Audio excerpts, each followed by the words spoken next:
Mustafa Kemal needed unconditional support from everyone. He had to act fast and act without being questioned. Taking advantage of the Greeks' proximity to Ankara, he convinced the parliament to grant him extraordinary powers. Referred to as the Supreme Commander, he went about organizing and equipping the Turkish army with unprecedented energy and ruthlessness. I had to interest the Turkish nation in the war in all their actions, their sentiments, and their conceptions. Every single individual in the village, in his home, in the fields, had to consider himself in the same way as those fighting at the front. He not only could fight the army and command it, but he had to build it. And he had to get some acceptance from the Turkish people, and he had to generate resources, and he had to design equipment, and he had to train the entire organization from scratch. That's really, in my judgment, a tremendous accomplishment. Following Mustafa Kemal, every Turk rallied his last for him and for their independence.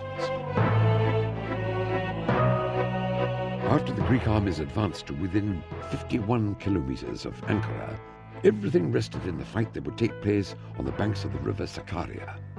Mustafa Kemal was there to personally command his troops. You will no longer have a line of defense, but you will have a surface of defense. Retiring groups will halt when they can, but the whole line will not retire to form a new front. All of Turkey shall be our surface of defense. He also promised execution to anyone who retreated without his specific orders.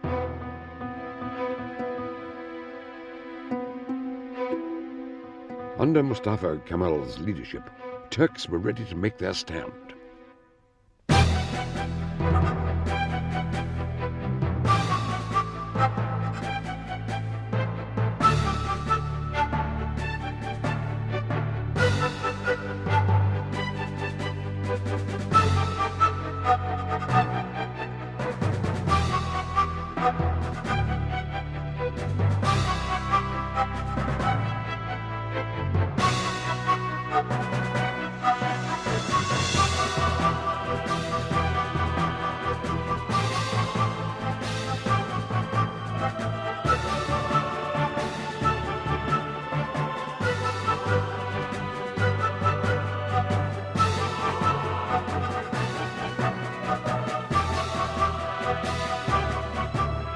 After 22 days and nights of fierce fighting, the Greek advance had finally been stopped.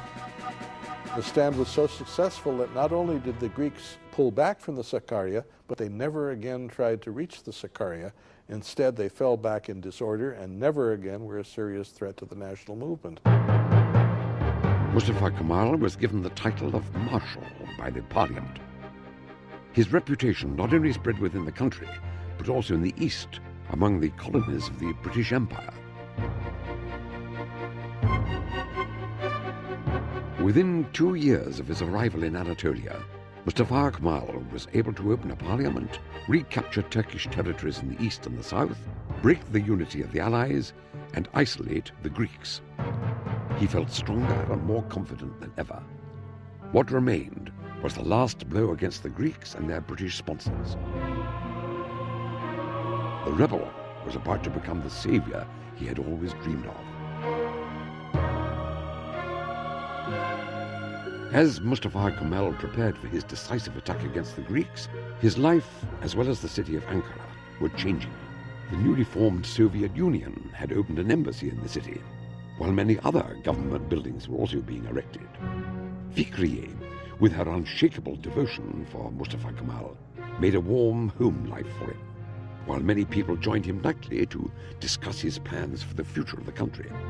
Once, after dinner, when Fikriye asked him about marriage, he replied, "I am married to the Turkish nation." After a year of careful planning and total secrecy, Mustafa Kemal decided that the morning of August the 26th would be the day of judgment. Surprising his commanders, he decided to attack the Greeks at their strong point of Afyon, described as impregnable by British engineers.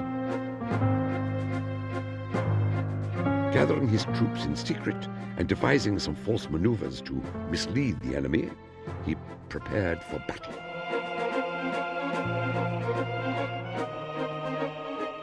On the morning of August the 26th, viewing the front from Kocatepe Hill, he ordered the attack.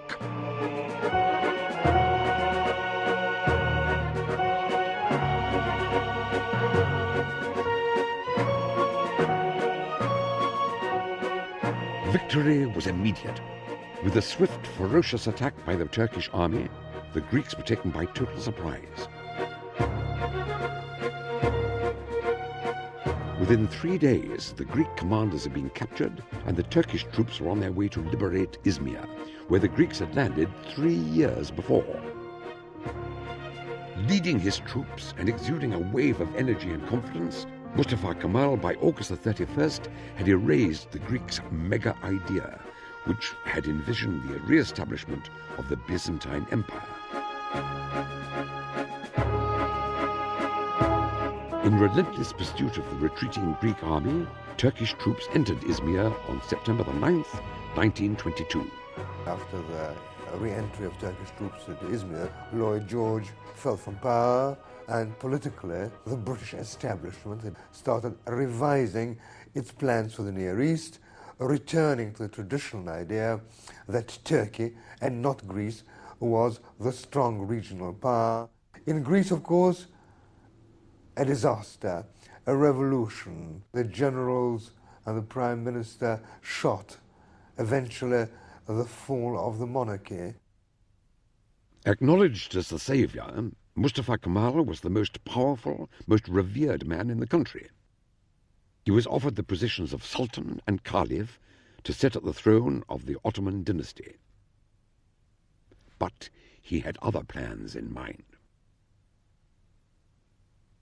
Mustafa Kemal had already decided to abolish the Sultanate the first chance he got.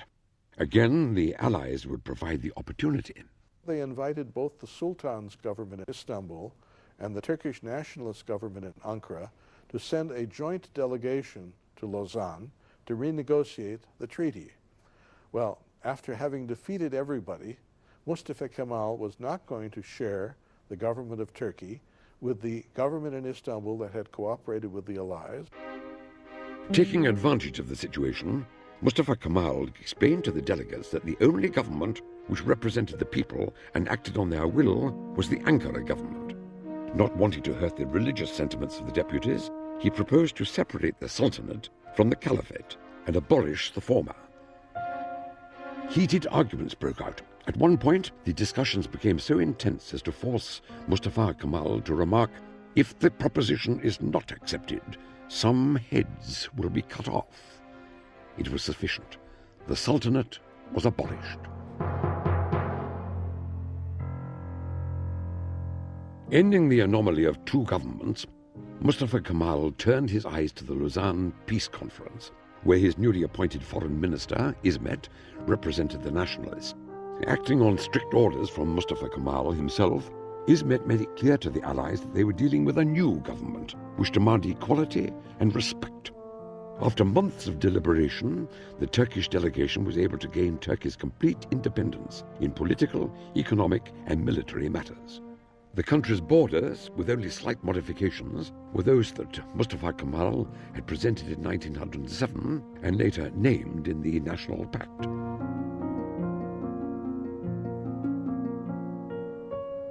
With this breathtaking pace of diplomacy and politics, Mustafa Kemal's personal life was in considerable confusion. Leaving Fikriye